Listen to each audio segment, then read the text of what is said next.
Hello everyone, my name is doctor Imran Khan and welcome back to my channel. आज हम लोग एक नया चैप्टर स्टार्ट करने आ रहे हैं, that is solid state. Solid state grade 12th का फर्स्ट चैप्टर है।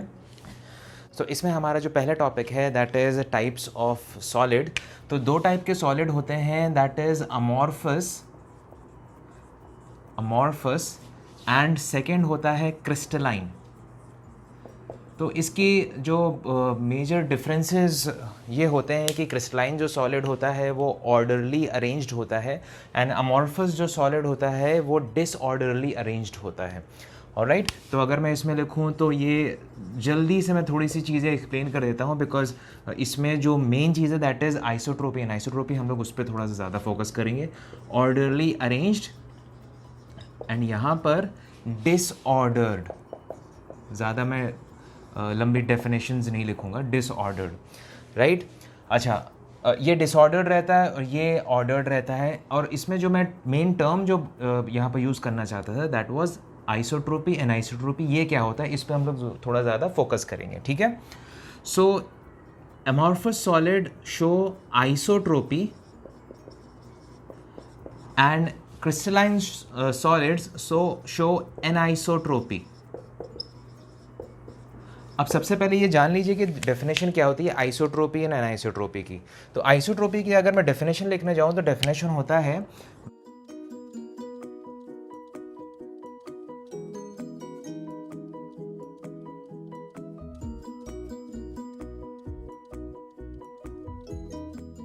so when similar physical properties are found in all the directions in the solid, तो this is what is called as isotropy। similar physical properties कौन सी, जैसे कि thermal conductivity,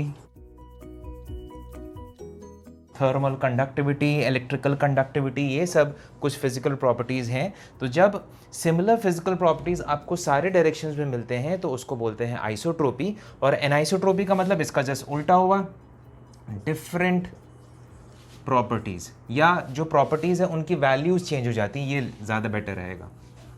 different values of the same property, different values of the same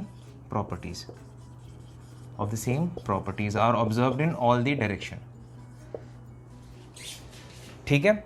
तो similar property का मतलब ये हुआ similar value आप पाएंगे उस सेम प्रॉपर्टी की इन ऑल द डायरेक्शन, और यहाँ पर वैल्यूज़ डिफरेंट हो जाएंगी। अच्छा, अब दिमाग में सबसे पहला क्वेश्चन ये आता होगा कि सर ये तो क्रिस्टलाइन है, तो यहाँ पर क्योंकि ऑर्डरली अरेंज है तो यहाँ पर आपको सेम वैल्यूज़ मिलनी चाहिए, यहाँ पर डिफरेंट वैल्यूज़ मिलनी चाहिए। तो इसका रीज़न है बहुत सिंपल सा रीज़न है। हम एक NaCl क्रिस्टल लेते हैं for example,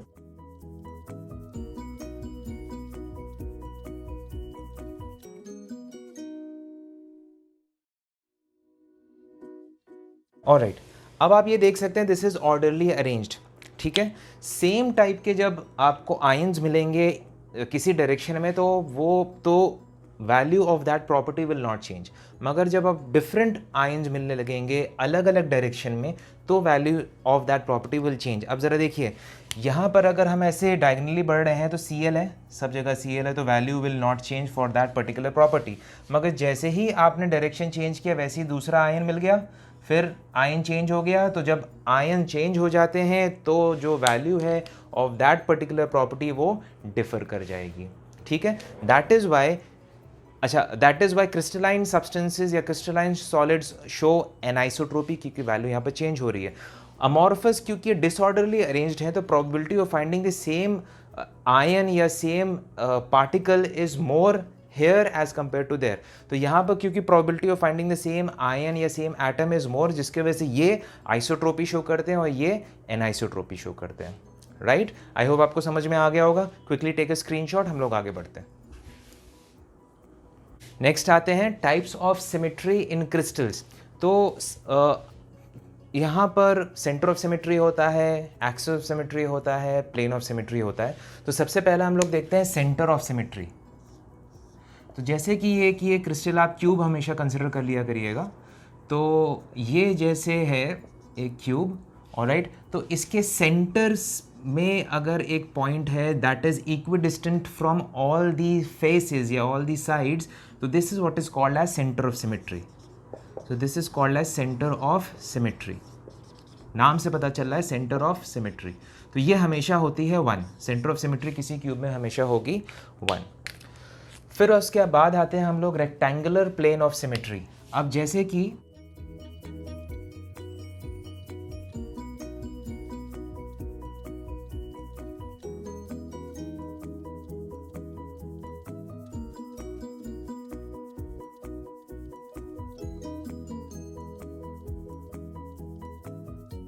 this is what is called as rectangular plane of symmetry.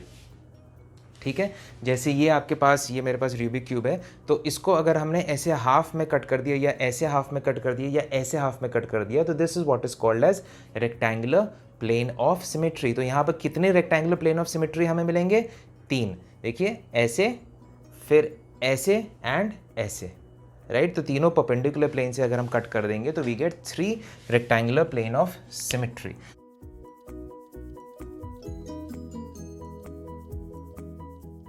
कितने होते हैं ये? 3। ठीक है, अब आते हैं diagonal plane of symmetry.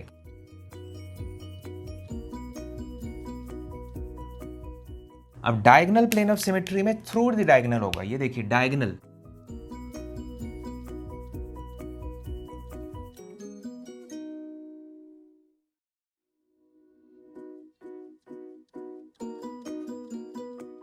right? So this is diagonal plane of symmetry.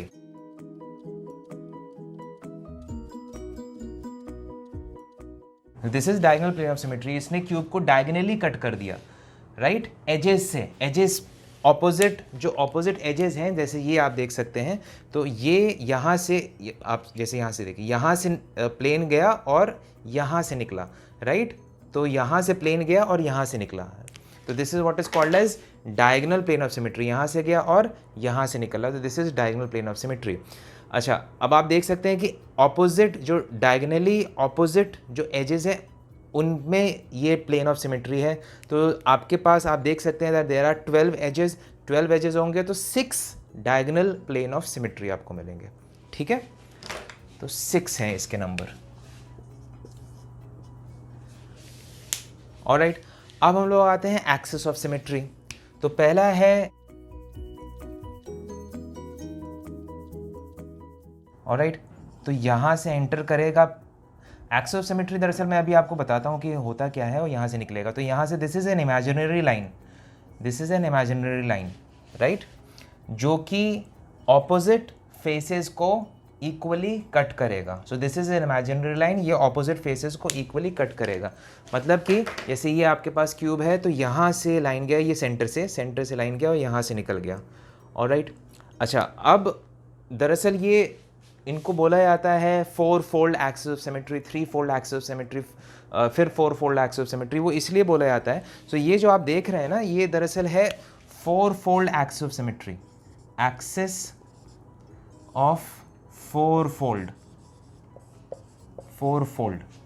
ठीक है, क्यों 4 फोल्ड बोला जाता है? इसकी डेफिनेशन बहुत ज़्यादा है, मगर मैं जो डेफिनेशन फॉलो करता हूँ ये बता देता हूँ कि इस पर्टिकुलर क्यूब को जब आप 360 डिग्री से रोटेट करेंगे तो सेम फेज आपको कितनी बार नज़र आएगा। ठीक है, मतलब ये आप ये कलर पे मत जाइएगा, आप ये देखिएगा स्क्वायर, ये आपको सामने स्क्वायर नज़र आ रहा था। अब ये फेस आपको कितनी बार नज़र आएगा जब हम 360 डिग्री से इसको रोटेट करेंगे? तो पहला, दूसरा, तीसरा, चौथा। ठीक है, फिर से बता देता हूँ। हम लोग, मान लीजिए हम लोग यहाँ से स्टार्ट कर रहे हैं, ये अरेंजमेंट याद रखिएगा तो आपको समझ में आएगा that this is the starting point. तो पहला, दूसरा, तीसरा एंड ये चौथा। ठीक है, 5वें में देखिए वापस वही अरेंजमेंट आ गया, तो 4 फोल्ड। तो इसका मतलब 360 डिग्री से जब हम रोटेट कर रहे हैं तो 4 बार हमें सेम फेस नज़र आ रहा है। कलर पे मत जाइएगा, सेम फेस मतलब स्क्वायर, तो सेम फेस नज़र आ रहा है हमको। So this is, that is why this is called as a 4 fold symmetry. ठीक है, it's 4 fold axis of symmetry. अच्छा, अब ये कितने हो सकते हैं? तो पहला, दूसरा एंड ये तीसरा। 6 सर्फेसेस है ना, 6 सर्फेसेस हैं और ऑपोजिट सर्फेस से को टच कर रहा है ये अपना जो एक्सिस है। तो 6 सर्फेसेस हैं तो 3 एक्सिस होंगे। तो कितने हैं ये? 3। ठीक है, अच्छा, नेक्स्ट आता है axes of three fold, axes of three fold, three fold. देखिए वहाँ पर थोड़ा सा बना पाना थोड़ा सा मुश्किल हो जाता है, मैं ऐसे एक्सप्लेन करने की कोशिश करता हूँ। ये ऐसे ये है आपका, ये देखिए क्यूब के डायगोनल, अब आपने ऐसे पकड़ा हुआ है, राइट, आपने इसको ऐसे पकड़ा हुआ। अब देखिए थ्री फोल्ड कैसे हुआ, ये देखिए ये आपकी तरफ पॉइंट कर रहा है। आप ये कॉम्बिनेशन याद रखिएगा that this is our starting point. तो पहला, दूसरा एंड ये तीसरा। तो जब आप 360 डिग्री से रोटेट कर रहे हैं तो आपको सेम फेस 3 बार नजर आ रहा है, तो hence this is a three fold axes of symmetry. समझ में आ गया? फिर से बता देता हूँ। जैसे मान लीजिए इस बार यहाँ से स्टार्ट करते, this is our starting point, तो ये पहला, दूसरा एंड ये तीसरा। देखिए चौथे में फिर वहीं पहुँच गए हम लोग। तो 3 बार, तो 360 डिग्री से जब आप रोटेट कर रहे हैं तो हमें 3 बार सेम फेस नज़र आ रहा है, तो hence this is called as axes of three fold. अच्छा कितने एक्सेस होंगे ये देखिए ऑपोजिट है ना, ये ऑपोजिट है, राइट।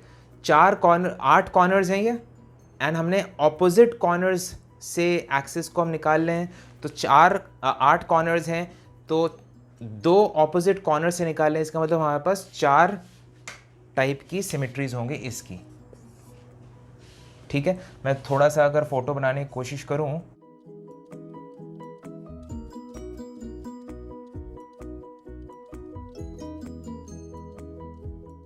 तो ये जो डायगोनल निकल रहा है ये दरअसल यहाँ से निकल रहा है, थोड़ा सा टेढ़ा जा रहा है बट कोई दिक्कत नहीं, ऐसे जा रहा है, राइट। तो ये इस टाइप से जा रहा है, ऑलराइट। अच्छा अगला है axes of two fold, axes of two fold.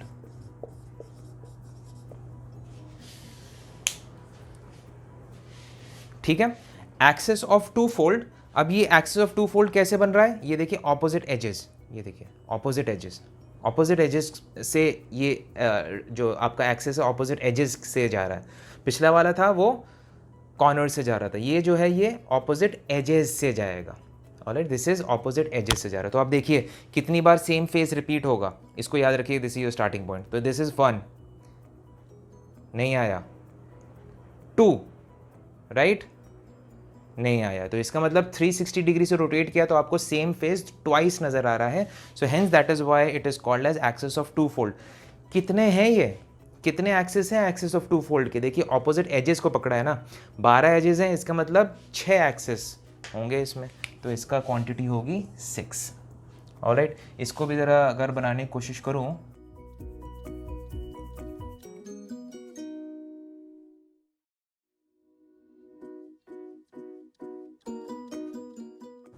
समझ में आ गया सबको अच्छी तरीके से?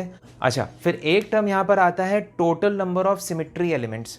ठीक है, तो मैं इसको रब कर देता हूँ, नहीं यहाँ पर लिख देता हूँ, यहाँ पर। तो ये सब हमें देखना है, total number of symmetry elements. तो जितने आपने अभी पढ़ाई की है उन सबको आप जोड़ दीजिए। 1, सेंटर ऑफ सिमेट्री 1 है, रेक्टेंगल 3 + 6 + 3 + 4 + 6 + 3 + 4 + 6, ये देखिए कितना आया, 23। तो टोटल 23 सिमेट्री एलिमेंट्स होते हैं किसी पर्टिकुलर क्रिस्टल में। ठीक है, समझ में आ गया सबको? आई होप आपको plane of symmetry and axis of symmetry सब समझ में आ गया होगा अच्छी तरीके से। Quickly take a screenshot. अब हम लोग आते हैं space lattice and unit cell. ये क्या होता है space lattice and unit cell? तो दरअसल देखिए मैं आपको एक चीज़ बस इसी से एक्सप्लेन कर देता हूँ कि मान लीजिए ये जो छोटा वाला आप क्यूब देख रहे हैं ये आपका होगा यूनिट सेल, राइट। और इसी क्यूब को जब आप 3 डायमेंशनली जोड़ते चले जाएंगे हर एक डायरेक्शन में तो आपको एक बड़ा रूबिक क्यूब मिलेगा, आपको बड़ा क्यूब मिलेगा। This is the space lattice, या इसको क्रिस्टल लैटिस भी बोलते हैं, या इसको सिर्फ लैटिस भी बोलते हैं, सिंपल सा। ठीक है, अच्छा यहाँ पर कुछ टर्म्स मैं आपको बस बताने की कोशिश करूँगा कि क्या होते हैं, ज़रा समझने की कोशिश करिएगा।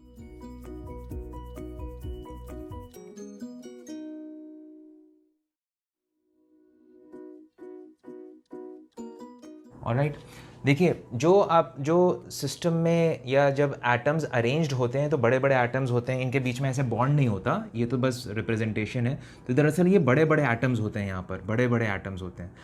ठीक है। अच्छा, बड़े बड़े एटम जब हम बनाने चले जाएंगे तो हम प्रॉपर डायग्राम को रिप्रेजेंट नहीं कर पाएंगे, इसीलिए उन एटम को श्रिंक कर दिया जाता है एंड छोटा छोटा ऐसे रिप्रेजेंट कर दिया जाता है, छोटा छोटा ऐसे रिप्रेजेंट कर दिया जाता है ऐसे एटम्स को। तो इन एटम्स को बोला जाता है लैटिस पॉइंट्स। ये जो आप एटम्स देख रहे हैं इनको बोला जाता है लैटिस पॉइंट्स। ये जितने एटम्स आप छोटे छोटे देख रहे हैं इनको बोलते हैं लैटिस पॉइंट्स। इन्हीं लैटिस पॉइंट्स को 3 डायमेंशनली अरेंज किया जाता है तो बन जाता है आपका स्पेस लैटिस या क्रिस्टल लैटिस बन जाता है। ठीक है। अच्छा, ये दरअसल ये जो लैटिस पॉइंट्स जो कि एक छोटा सा सबसे स्मॉलेस्ट यूनिट बनाएंगे उसको बोलते हैं यूनिट सेल। ठीक है, तो लैटिस पॉइंट आपको समझ में आ गया, यूनिट सेल समझ में आ गया, और यही जब 3 डायमेंशनली अरेंज होते हैं तो इनको बोलते हैं स्पेस लैटिस या फिर क्रिस्टल लैटिस। राइट। अगली चीज़ कि इनके जो एज लेंथ होता है उसको रिप्रेजेंट किया जाता है। अगर ये क्यूब नहीं है तो ऑब्वियसली एज लेंथ डिफर करेगा। ये जो एक्स एक्सिस पे एज लेंथ है उसको ए से रिप्रेजेंट किया जाता है, बी एक्सिस को बी से, एंड सॉरी वाई एक्सिस को ये एक्स वाई एंड ये जेड, एंड जेड एक्सिस पे जो लेंथ है क्यूब की उसको सी से रिप्रेजेंट किया जाता है। ठीक है। अब एक टर्म और आता है इसमें, bond angles. Right, bond angles या फिर आप क्यूब एंगल्स उसको बोल सकते हैं। तो ए के ऑपोजिट में रहता है अल्फ़ा, राइट, बी और सी के बीच में, बी के ऑपोजिट में बीटा, ए और सी के बीच में, और ए और बी के बीच में रहता है गामा। ये एंगल्स हैं। तो अब आप थोड़ी देर में अब देखेंगे कि A B C and alpha beta gamma से को जब हम और स्पेसिफाई करेंगे तो आपको different set of crystal systems मिलते चले जाते हैं। तो थोड़ा वेट करिएगा, हम लोग इसको और जब स्पेसिफाई करेंगे तो आपको different sets of crystal system मिलते जाएंगे। अच्छा, अब नेक्स्ट जो हमारा टॉपिक है दैट इज़, इसको यहीं पर लिख लेते हैं क्योंकि हमारे पास जगह है, क्रिस्टल सिस्टम। Crystal system. तो यहाँ पर मैं आपसे कुछ पॉइंट्स डिस्कस करता हूँ।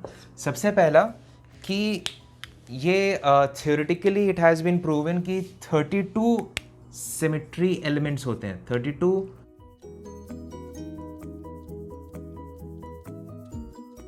तो 32 symmetry elements in a crystal होते हैं, इन अ क्रिस्टल ये प्रेजेंट होते हैं।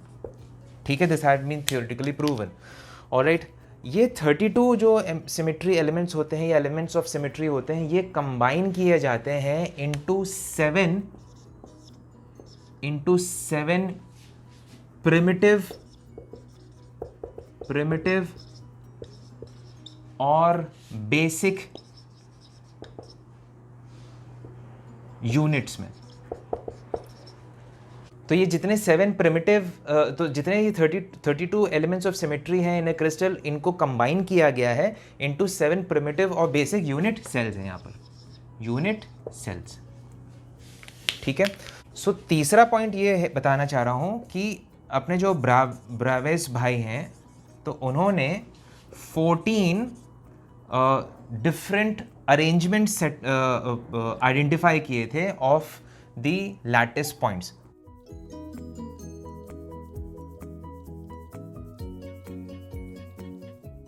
ठीक है। तो 32 एलिमेंट्स सिमेट्री एलिमेंट्स है, ये elements of symmetry in crystal है, थ्योरेटिकल प्रूवन है। ये 32 कंबाइन किए गए हैं into 7 primitive of basic unit cells, and Bravais ने 14 डिफरेंट अरेंजमेंट लैटिस पॉइंट्स के पाए हैं। ठीक है। सबसे पहला है क्यूबिक, क्यूबिक सिस्टम। ऑलराइट, तो इसमें कौन कौन से अरेंजमेंट्स आपको मिलते हैं? Simple, body centred and face centred.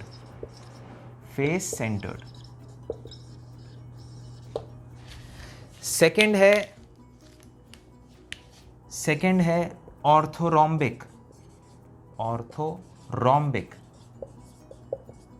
Orthorhombic में सिंपल तो है ही, सिंपल अभी मैं आप लोग को एक्सप्लेन करूंगा कि simple, body centre and face centre का मतलब क्या होता है, थोड़ा सा पेशेंस रखिएगा।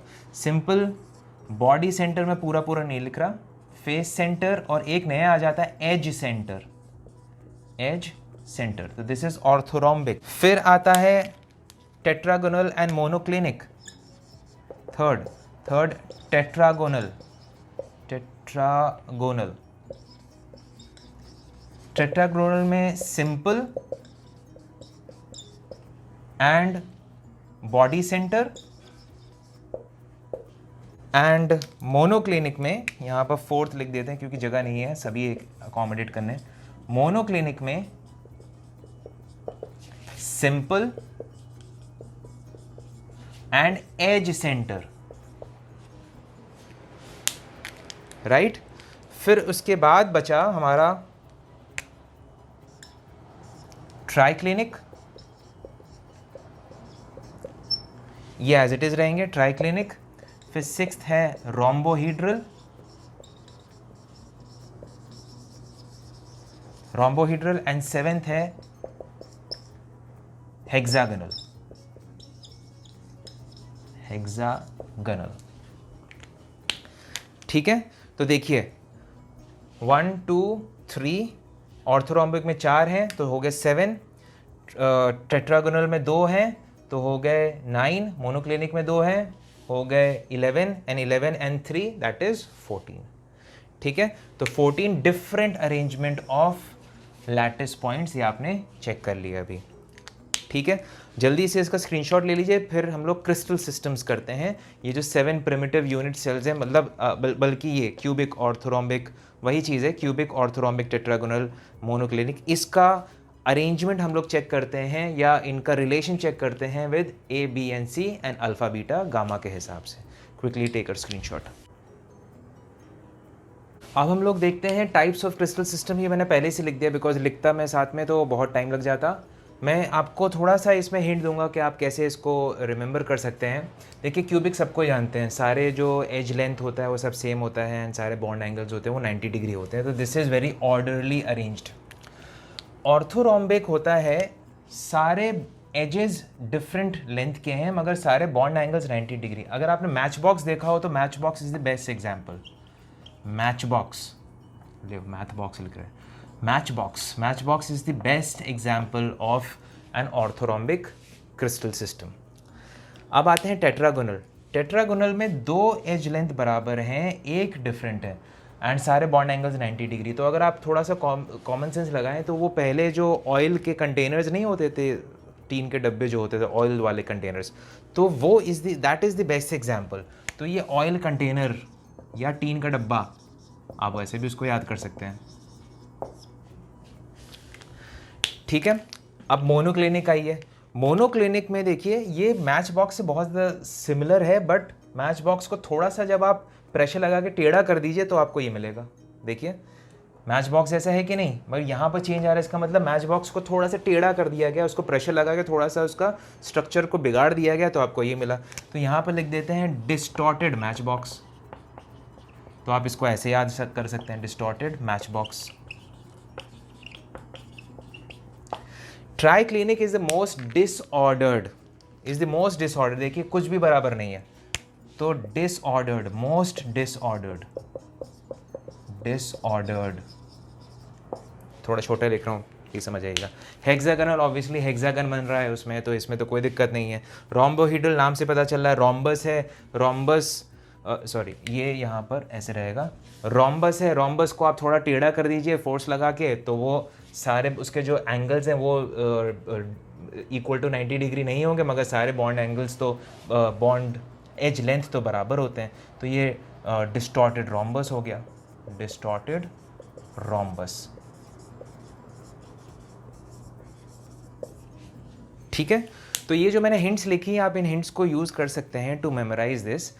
ऑलराइट, सो आई थिंक फिर चीज़ें ईजी हो जाएंगी। क्वेश्चन डायरेक्टली सीधे यही पूछा जाता है कि आपको ये सेट दे दिया जाएगा, आपको आइडेंटिफाई करना पड़ेगा कि कौन सा यहाँ पर क्रिस्टल सिस्टम प्रेजेंट है। ठीक है, समझ में आ गया। Quickly take screenshot, will move forward. अब हम लोग आते हैं total number of atoms per unit cell. इसमें मैं 2 चीज़ें कवर करूँगा। पिछला वाला जो आपने स्क्रीनशॉट लिया होगा उसमें आपने देखा था कुछ टर्म्स आपने नहीं यूज़ किए थे, simple, body centred, face centred, and centre, ये सारे आपने टर्म्स यूज़ किए थे, एज सेंटर भी आपने यूज़ किया था। तो मैं उन टर्म को यहाँ पर दरअसल एक्सप्लेन करने की कोशिश करता हूँ। ठीक है, तो सबसे पहले सिंपल क्यूबिक यूनिट सेल। सबसे पहला है सिंपल क्यूबिक यूनिट सेल। इसमें हम लोग कैलकुलेट करेंगे number of atoms per unit cell भी है, वो क्या होता है मैं अभी बताता हूँ। सिंपल क्यूबिक यूनिट सेल, ये हम क्यूबिक कंसिडर करिए हमेशा, unit cell. Simple cubic unit cell में एटम्स जो होते हैं वो सारे कॉर्नर्स पर लगे रहते हैं। बेस्ट मेथड है सॉलिड स्टेट को पढ़ने का कि आप जिस रूम में बैठे हैं आप उसको एक क्यूब समझिए। मैं जिस रूम में लेक्चर दे रहा हूँ या वीडियो रिकॉर्ड कर रहा हूँ वो मैं एक क्यूब समझा हुआ हूँ, राइट। तो these are the atoms, atoms are present at all the corners. ये मैं एक ही डायग्राम बनाऊंगा, उसके बाद अब आगे नहीं बनाऊंगा क्योंकि फिर हम लोग डिस्कशन करेंगे, ठीक है। So atoms are present at all the corners of the cube. तो this is simple cubic unit cell. समझ में आ गया। अब दूसरी चीज़ ये पूछ रहा है total number of atoms per unit cell, मतलब कि इस यूनिट सेल में इन सारे एटम्स का कितना कंट्रीब्यूशन है। तो उन सारे कॉन्ट्रीब्यूशंस को हम जोड़ देंगे तो हमें मिलेगा total number of atoms per unit cell. अब कैसे पहचानेंगे कॉन्ट्रीब्यूशन कैसे होता है। आप जिस जगह में बैठे हैं उसके ऊपर वाले वॉल को देखिए एंड उसके कॉर्नर पे देखिए, राइट हैंड साइड कॉर्नर पे। दूसरी चीज़ आपको ये कंसिडर करनी है कि आप जिस क्यूब में बैठे हुए हैं ना वो सिंगल क्यूब नहीं है, वो चारों तरफ क्यूब से सराउंडेड है। ये देखिए, मान लीजिए एक ही सिंपल क्यूब है तो यहाँ पर एक क्यूब, इधर एक क्यूब, इधर एक क्यूब, इधर एक क्यूब, एक क्यूब इधर, एक क्यूब इधर, ठीक है। तो आपको ये कंसिडर करना है, ऑलराइट। अच्छा, अब मैं किसी एक कॉर्नर पे कोई एटम प्रेजेंट है, उसका कंट्रीब्यूशन अगर मैं डिटेक्ट करने की कोशिश करूं तो उसका कंट्रीब्यूशन कितना होगा इस यूनिट सेल में, इस एटम का कंट्रीब्यूशन इस यूनिट सेल में कितना होगा। अब सोचने वाली बात यह है कि ये एक एटम जो है ये कितने क्यूब्स में कॉमन है, ये एक एटम कितने क्यूब्स में कॉमन है। मैं जहां से देख सकता हूं ये एक एटम 8 क्यूब्स में कॉमन है। कैसे, एक तो ये खुद, ठीक, एक ये खुद, एक इसके बगल वाला, फिर दो ऐसे ही इसके पीछे दो आ गए, और फिर ऐसे ही 4 ऊपर अरेंजमेंट हुआ। जैसे मान लीजिए ये, मैं इसको थोड़ा सा कलर कर देता हूँ, इस वाले क्यूब को, इस वाले एटम को, मान लीजिए कि ये एटम है आपका, ये, ऑलराइट, मान लीजिए ये आपका एटम है, ठीक है। अच्छा, अब देखिए, अब ये कितने में कॉमन है, एक यहाँ पर, दूसरा, फिर 2 इसके सामने, 4 हो गए, फिर 4 ऐसे ऊपर तो लगे हुए हैं। तो ये एक एटम जो है ये 8 क्यूब्स में कॉमन है। जब ये 8 क्यूब्स में कॉमन है तो एक क्यूब में इसका कंट्रीब्यूशन कितना होगा, 1/8। और ऐसे ही कितने एटम्स इस क्यूब में लगे हुए हैं, 8। तो टोटल नंबर ऑफ एटम्स कितने हो गए इस पर्टिकुलर यूनिट सेल में, 1। Very simple. तो आप या तो ये क्यूब ले लीजिए, अपने आप को क्यूब में कंसिडर कर लीजिए, आंसर आपको अपने आप मिल जाएगा। फिर से बता देता हूँ, ये एक एटम कितने क्यूब्स में कॉमन है, एक ये, एक इसके साइड में यहाँ पर 2, 3, 4 हो गए एक प्लेन में, इसी की तरह ऊपर भी 4। तो ये एक एटम 8 क्यूब्स में कॉमन है। जब 8 क्यूब्स में कॉमन है तो सब में अपना कंट्रीब्यूशन दे रहा है। तो एक क्यूब में कितना कंट्रीब्यूशन देगा, 1/8। तो 1/8 इंटू 8 दैट इज 1 हो गया। Very good. अच्छा, अब सेकेंड आता है body centred cubic unit cell. Body centred cubic unit cell. Body centred में सारे कॉर्नर्स पे तो एटम लगे ही रहते हैं और एक बॉडी के बीचों बीच। तो एट द कॉर्नर्स, मैं शॉर्ट में लिख देता हूं, at the corners plus body centre. तो अभी आपने देखा कि सारे कॉर्नर्स पे कंट्रीब्यूशन कितना है, 1/8। 1/8 इंटू 8, तो ये टोटल आ गया। ये सारे कॉर्नर्स का कंट्रीब्यूशन दिखा रहा हूं मैं, तो 1। बॉडी सेंटर, अब भैया किसी क्यूब के पूरा बॉडी के बीच में अगर कोई एटम लगा तो उसका पूरा का पूरा कंट्रीब्यूशन इसी क्यूब में तो रहेगा, तो उसका कंट्रीब्यूशन हो गया 1। तो टोटल आ गया 2। तो बॉडी सेंटर्ड यूनिट सेल में, जिसको शॉर्ट फॉर्म में BCC भी बोलते हैं, BCC भी शॉर्ट फॉर्म में बोलते हैं, तो उसमें जो टोटल नंबर ऑफ एटम्स हैं दैट इज 2। अब आ जाते हैं face centred cubic unit cell. इसको FCC भी बोलते हैं या फिर इसको CCP भी बोलते हैं, क्यूबिक क्लोज पैक स्ट्रक्चर्स भी इसको बोलते हैं। तो फेस सेंटर में क्या होता है, एट द कॉर्नर्स, कॉर्नर्स पे तो हमेशा रहेंगे, at the corners plus all faces. अब देखिए कॉर्नर्स पे तो कंट्रीब्यूशन 1/8 इंटू 8, तो ये तो 1 हो गया। अब फेस का कंट्रीब्यूशन देखते हैं, मतलब फेस पे लगा हुआ है, इसका मतलब यहाँ पर एक एटम लगा हुआ है, ये फेस पे लगा हुआ है। जैसे मैं ड्रॉ कर देता हूँ इसके ऊपर, यहाँ पर एक एटम लगा हुआ है। तो अब ये कितने एटम्स में, कितने क्यूब्स में कॉमन है? इसके सामने ही तो बस एक क्यूब है, तो एक इस क्यूब में कॉमन है, एक इस क्यूब में कॉमन है, इसका मतलब ये 2 क्यूब्स में कॉमन है। तो जब 2 क्यूब्स में कॉमन है तो एक क्यूब में इसका कॉन्ट्रीब्यूशन कितना है? 1/2। कितने फेसेस हैं? 6 फेसेस किसी एक क्यूब में, तो ये हो गया टोटल 3। तो अब इसको उठाइए, इसको उठाइए, टोटल कितना आ गया? 4। ठीक है, मैं यहीं पर इसको टोटल करके लिख दे रहा हूँ बिकॉज मुझे थोड़ी जगह चाहिए, मुझे एक लास्ट और करना है, ये दैट इज़ वाई। ठीक है, नेक्स्ट आता है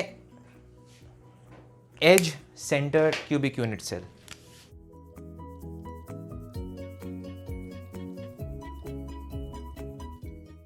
एज सेंटर में सारे कॉर्नर्स पे तो रहेंगे ही, कॉर्नर्स, ऑल कॉर्नर्स, ये तो हमेशा बना रहेगा। And centre of the edges, centre of the edges. ठीक है, तो सारे कॉर्नर्स पे जब कंट्रीब्यूशन है तो 1/8 × 8, ये तो हो गया अपना। मगर सेंटर ऑफ द एजेस, अब ये देखिए यहाँ पर है ये एटम, यहाँ पर है सेंटर ऑफ द एज, ये यहाँ पर एटम है ये। अरे ये तो ब्लैक ही है, ब्लैक से ब्लैक नज़र आ रहा है, नज़र ही नहीं आ रहा होगा। हाँ ये ले लेते हैं, सेंटर ऑफ द एज, यहाँ पर एक एटम लगा हुआ है। तो आपके हिसाब से कितने एटम्स में ये, कितने क्यूब्स में ये कॉमन है? ये देखिए, एक ऊपर, एक यहाँ पर, और एक जिसके जस्ट ऊपर, या ऐसे भी देखिए, एक ये, एक यहाँ पर, और फिर एक इसके ऊपर और एक इसके ऊपर। तो ये जो एज सेंटर पे एटम लगा हुआ है ये 4 क्यूब्स में कॉमन है। तो इसका मतलब 4 क्यूब्स में कॉमन है, इसका मतलब एक क्यूब में इसका कंट्रीब्यूशन कितना है? 1/4। तो 1/4, और कितने एजेस हैं? 12। ठीक है, तो ये 4 3 12 हो गया, +1 दैट इज 4। तो total number of atoms in edge centre unit cell is 4। समझ में आ गया? तो यहाँ पर हम लोगों ने 2 चीज़ें कंप्लीट कवर की कि ये कौन कौन से यूनिट सेल्स होते हैं and total number of atoms कितने उसमें प्रेजेंट होते हैं। आई होप आपको समझ में आ गया होगा अच्छी तरीके से। Quickly take a screenshot. So I hope आज का वीडियो आपको समझ में आ गया होगा अच्छी तरीके से। Best method to understand solid state is to assume that you are sitting inside a cube. तो आप अपने तरफ नज़र उठाइए तो आप हर जगह एटम्स महसूस करिए, फेस सेंटर, कॉर्नर्स पे, एजेस पे, बॉडी सेंटर। तो आप इजीली उसको कॉम्प्रिहेंड कर लेंगे, इजीली उसको आइडेंटिफाई कर लेंगे न्यूमेरिकल को, राइट? ये ज़्यादा डिफ़िकल्ट नहीं है। स्टूडेंट थोड़ा सा आइडेंटिफाई नहीं कर पाता है, अपने आप को क्यूब में नहीं रखता है, इसलिए उसको प्रॉब्लम होती है। अगर एक बार विजुलाइज करने लगेगा और क्यूब में अपने आप को रखने लगेगा और फिर न्यूमेरिकल को सॉल्व करने की कोशिश करेगा तो it will be a piece of cake. Alright, so by this is Dr. Imran Khan signing off. Hope you all have learned and enjoyed the particular video. Thanks a lot.